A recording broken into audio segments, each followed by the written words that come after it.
Okay, well, what a pity that I'm an hour late. I'm so sorry. I went off down the wrong way down the highway. And yeah, not good enough. Sorry. Chapter 33 of Jack's Story by Liz Godwin.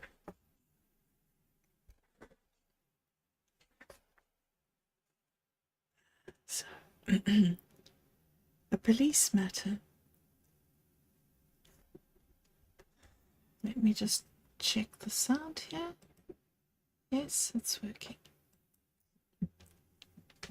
Chapter 33, a police matter.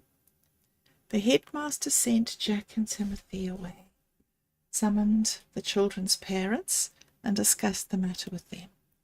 Everyone agreed that the police should be called in. After that, the initiative was out of the headmaster's hands. The police spent the rest of the day involved in the many ramifications of the shocking crime that had been uncovered. Detective Markham was there and led the investigation. His positive words and confident attitude allayed all fears. He really was an asset to Barberton. Detective Markham, in turn, called in the social welfare, and they began investigating the Standard 6 boys involved and their families. Jack tried to keep an eye out for the boys, but they took a long time coming back to school. One day, during a morning break, he happened upon Ozzy, sitting on a grassy bank near the rugby field. He gave him a wave and walked over to him. Only then did he see Solomon lying on the grass. "I can't seem to talk him out of his crazy plan to run away," Ozzy said. "He says home is bad since the headmaster called in the social welfare, and he's always in trouble with someone these days. The social welfare people, or his parents, or his grandparents. And worst of all, he's sure that the thugs are going to come for him again." By dint of cajoling and persuading, the two boys got Solomon to promise to delay his plan while Jack thought about it. Then they started kicking the football around, and before long they had a crowd all laughing and kicking and shoving each other, and Solomon seemed to be recovering from his woes. When school ended that day, Jack found Solomon standing by the pedestrian gate, shoulders drooping, a picture of misery. "Come on, Solomon," he said. "Off you go home." "I can't," Solomon said, as his face scrunched up and a defiant seat came on his shoulders. "You don't know what it's like. I'm never going home again." Ozzy walked up, pushing his bicycle. "Come on, Solomon," he said. "It's not as bad as that." Solomon just stared at him. Jack was at a loss as to what he should do. He could see that if he interfered, he would be getting himself embroiled in an impossible situation. Solomon's troubles were nothing to do with him. "Come on, mate," he said. "You must be brave. You have to face your family and tell them how you feel. After all, they can't eat you." "Well, I'll only go if you come with me," Solomon said. "Perhaps they'll believe you even if they don't believe me. They all think I'm a thief, and they don't listen to me when I tell them I was forced to do their dirty work." "Oh, what the heck," Jack thought to himself. He had things to do, and the sooner this problem was sorted out, the better. "If I take you home, do you promise you won't run away?" he asked. "I promise," Solomon said, lifting worshipful eyes to Jack's face. "Wait here while I get my bike," Jack ordered. He seldom drove to school in his car, preferring to bicycle, and the school was so close anyway. Driving his car to school seemed to Jack to be the worst kind of showing off, but somehow walking to school was as abhorrent, although he did not explore the whys of that behaviour. He joined Ozzy, and they set off, Solomon propped on the bar of the bicycle in front of Jack. In no time they found themselves in Schwartz Street, near the cellar. Solomon opened the gate, to a long house set in a pretty garden. The boys stepped up 3 wide steps onto a lovely veranda that seemed to wrap around the whole house. Solomon tapped the door knocker and opened the door. "Are you there, Omar?" he called. And an old lady came shuffling through to greet him with a hug. When she saw Jack and Ozzy, she took a step back. "Who is this, Solomon?" she asked. "You're not in trouble again, are you?" Solomon turned and gave the boys an anguished grimace. Jack picked up his cue and stepped forward, giving Solomon's grandmother his most winning smile. No, he's not in trouble at all," he assured the old lady. "He had a hard day at school, and I said I'd accompany him home." "Well, come along, Solomon. Introduce me to your friends," the old lady said, a sharp note in her voice. "This is Jack Summerfield, Omar," Solomon said. Turning to Jack, he said, "And this is my Omar." Jack extended his hand and grasped the tiny shrunken hand held out to him. "I know you from church, don't I?" he asked with his most charming smile. "You are Mrs. Africa." Yes, sorry, I did not recognize you. The glare from the sun dazzled my eyes when I opened the door." "I'm Ozzy," Ozzy introduced himself, determined not to be overlooked. Come, she said, and ushered the boys into her living room. "You must stay for a cool drink. Just make yourself comfortable and I will be quick." Before Jack or Ozzy could protest, she left. Jack found himself in a big cheerful room with sofas and large comfortable chairs, suggesting a happy family meeting place. There were paintings of mountains and landscapes on one wall. Against another wall was a huge cabinet with beautiful silver vases and ornaments in it, as well as crystal glasses and dishes. "Check these out," Ozzy said, with awe in his voice. He was standing outside the living room. Jack stepped out into the hall and saw the walls were covered with photographs. He was studying these when Solomon came, sagging through, carrying a loaded tray. Jack went forward to help him, fearing that the whole tray was about to drop. Omar waved him to a seat and poured each one of them a cool drink, and invited the boys to dig into the homemade cookies she had provided. They didn't need any urging. "I saw you looking at my rogues gallery in the passage there," said Omar after a while, smiling at Jack. "It's an impressive collection of photographs," Jack said. "Are they all your family? There are some really old pictures too." "Yes, some of them date back to the middle of the last century. South Africa was a haven for all kinds of adventurers who wanted to get out of England or Ireland and see a bit of the world. There's one photo," Jack gave an embarrassed laugh, wishing he'd never opened his mouth, that caught my attention.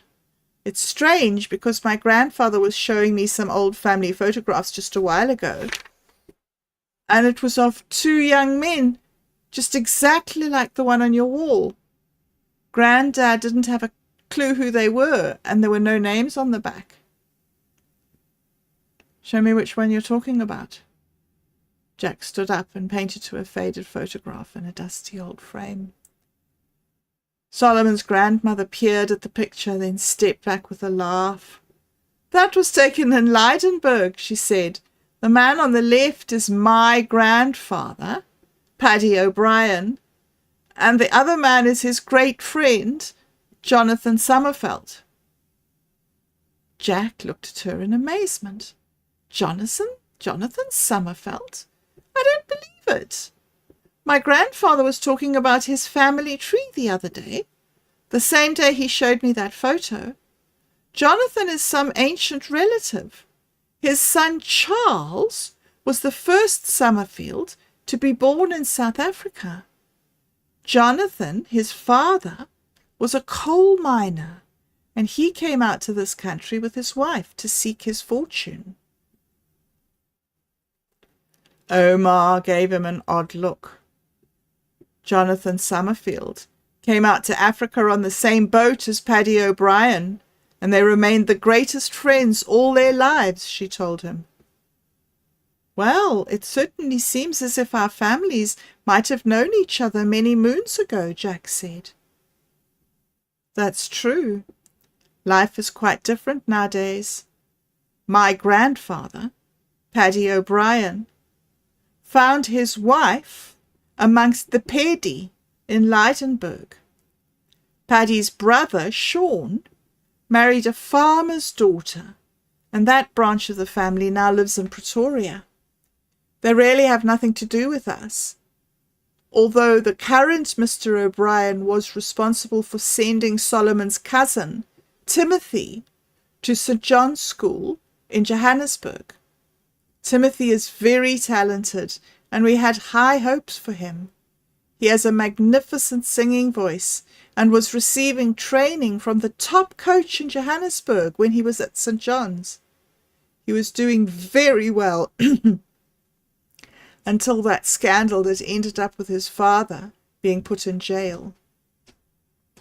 He wanted to come back here and look after his mother, but we wouldn't hear of it.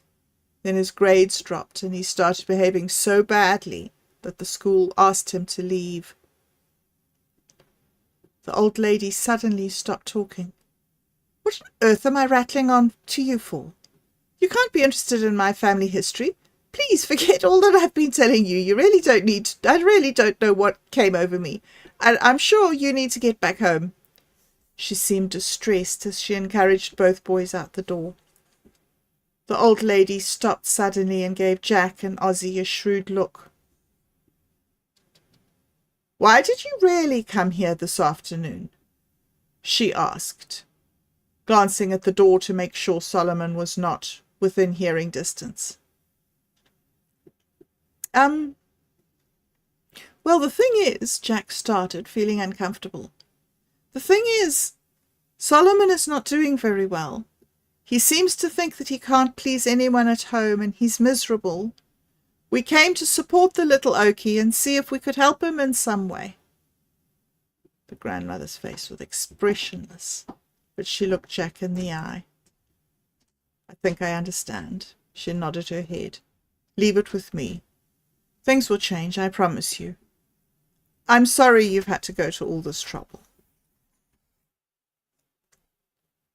I've had a wonderful afternoon.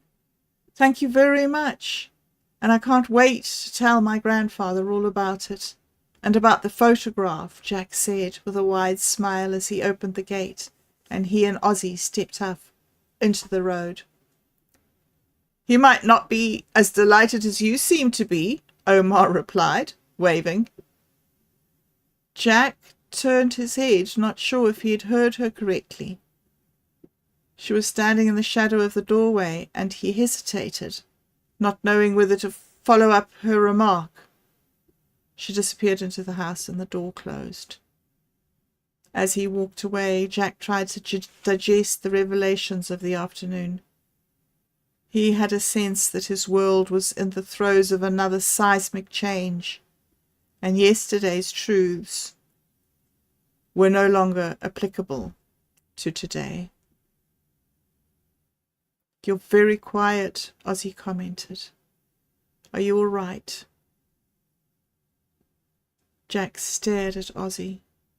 How could he possibly explain his emotions to learning the link between his family and that of Solomon? And not only Solomon, but Timothy as well. Timothy, who seemed to care for nothing to do with school, yet who, if Omar was to be believed, had sacrificed his own future for his family and to support his mother. It was seeing that photograph, he muttered, in an unguarded moment, not even sure himself what he was feeling. Ozzy mounted his bike, ready to pedal off. I'd do anything in the world to have a photo like that, he said, quietly, to be rooted, to know who your people are, to have an identity. He pushed savagely away from the sidewalk and into the road. He mounted his bike and pedalled away fast. Jack stared after him. He had the strangest feeling, as if he'd been hit by a violent wave of emotion. He was sharply aware of having something precious that Ozzy envied, but he couldn't fathom what it was. To have an identity, Ozzy had said. Ozzy had no family, Jack knew. He accepted the fact. Now, out of the blue, he contemplated what that was like. What would it be? What would it be like to have no parents, no grandparents, no Auntie Elle? And, he wondered, did Ozzy feel like a cuckoo in the nest at St. Giles's Mission, out there in the Nelspruit Road? In a way, Jack thought, Ozzy always seems to be striving for inclusion among his peers at Barberton Hoërskool, to no avail. Timothy rode up and stopped next to Jack. Jack contemplated Timothy. Timothy, the underachiever, the agreeable loafer, the penniless, scruffy Okie, whom all the teachers had written off as a hopeless case. They seemed to feel he would amount to nothing. Yet Timothy, Jack thought, was richer than all of them in his huge family and close-knit community and his dedication to their welfare. Timothy revelled in having a real identity, Jack realized, comfortable in his own skin, not needing outside affirmation from the teachers to tell him who he was. And also, he had the actor's ability to assume a mask suitable to any occasion, and the ability to assume any identity he chose. "What you doing here, mate?" Timothy asked. "Nothing much," Jack said, and cycled away.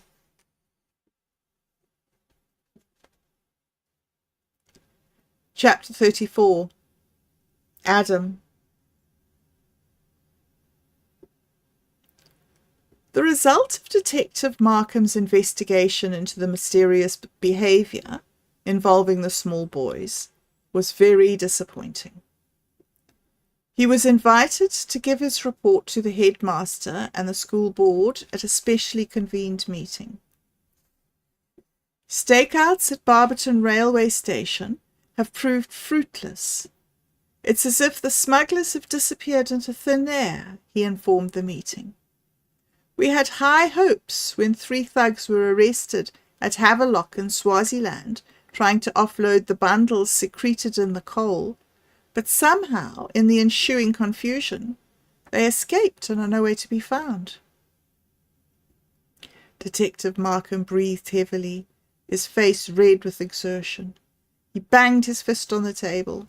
It was obvious to all the members of the board that he was very, very angry. He'd suspended 2 of the policemen without pay, he told them, and threatened the other with worse punishment if any such thing happened again on his watch.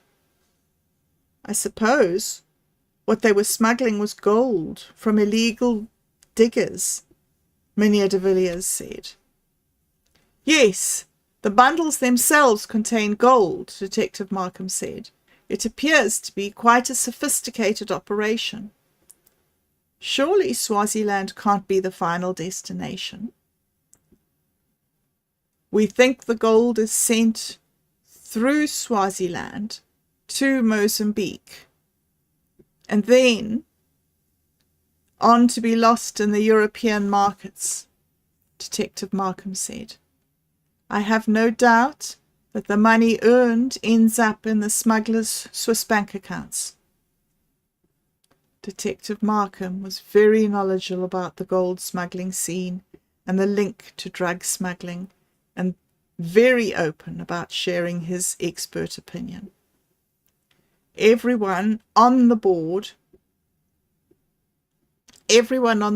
felt reassured that he was in charge of the investigation and confident that the matter was in good hands. It was a lucky break for Barberton that a man with so much experience in the field a man who had been instrumental in uncovering the workings of the drug cartel in Johannesburg, was contributing his invaluable experience to the present problem at the Barberton Hoër School. The board members left the meeting concerned at the turn of events at the school, but pleased to leave the matter in such capable hands. Detective Markham was the last to leave. He had a word of advice for the headmaster.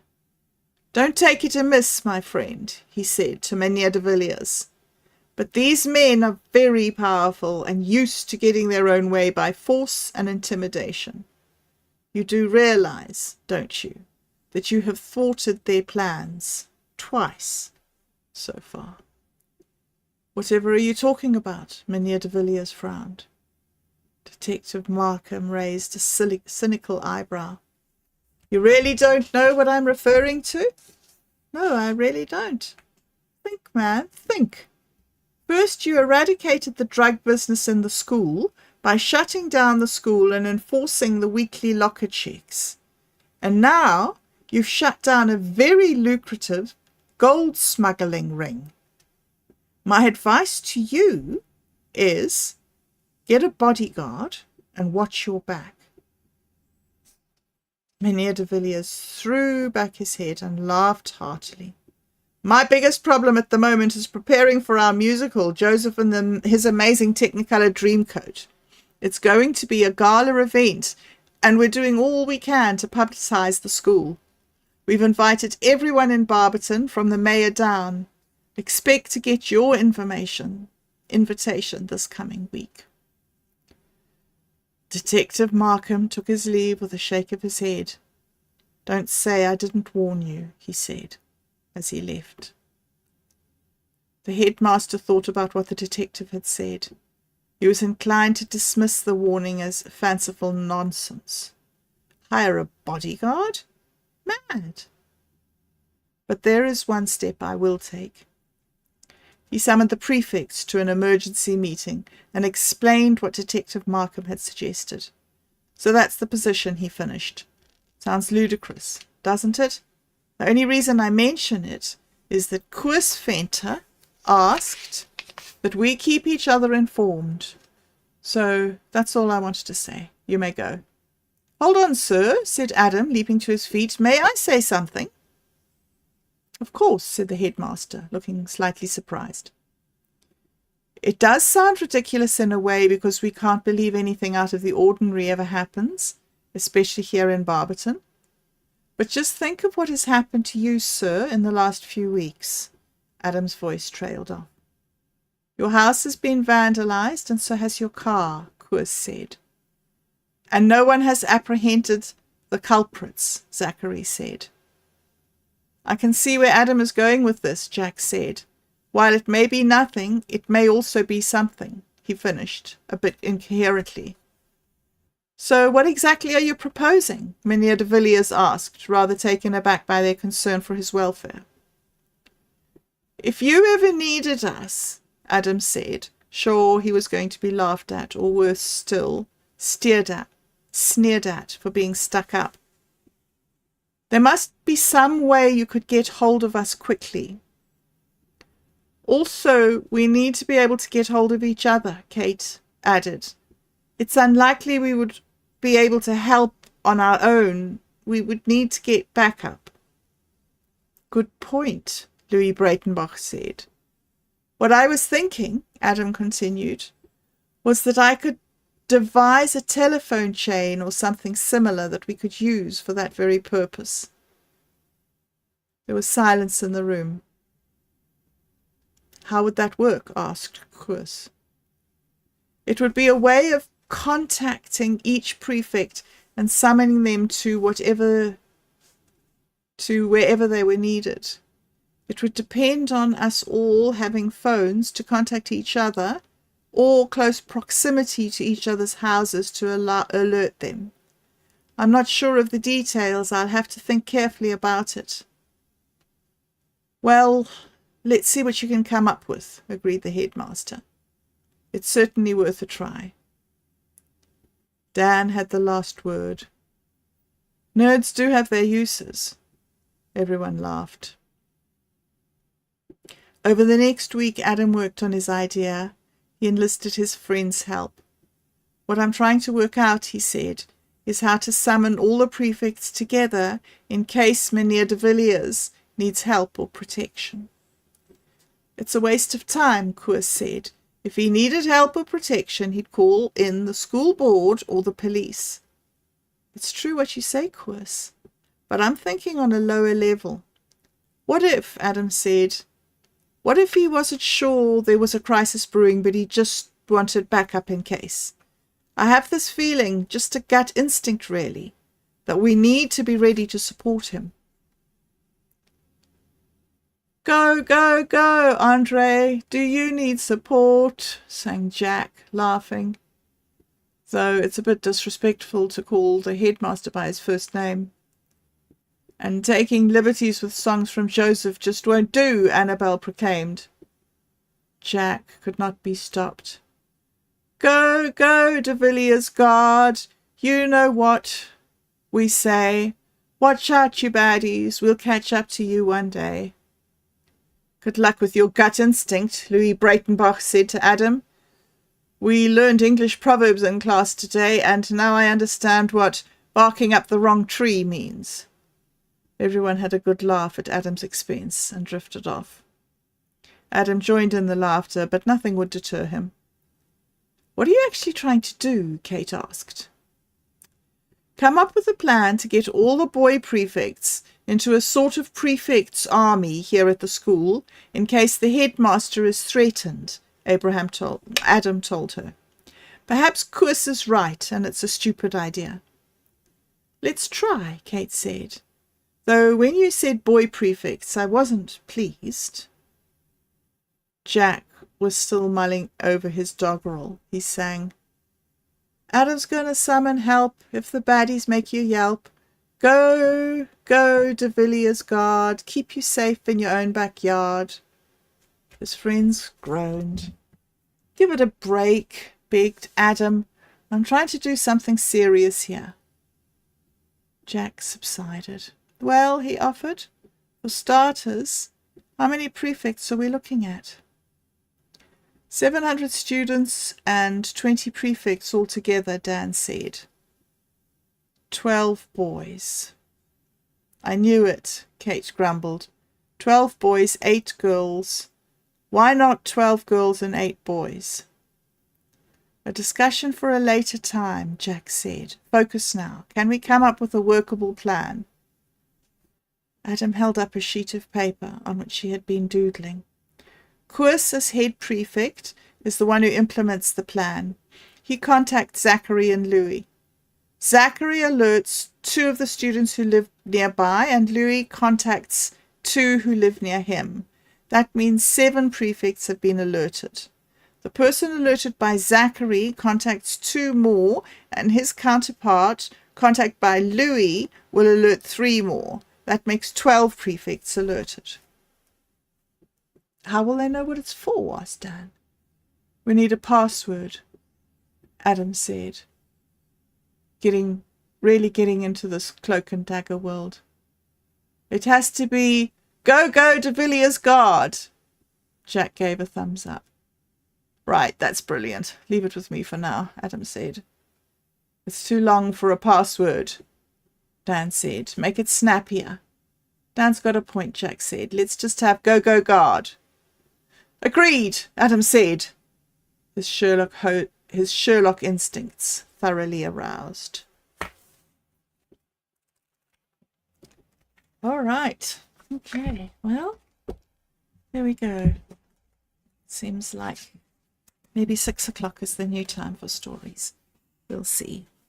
Okay, nice to catch up, and thank you very much for joining me, and I'll see you tomorrow.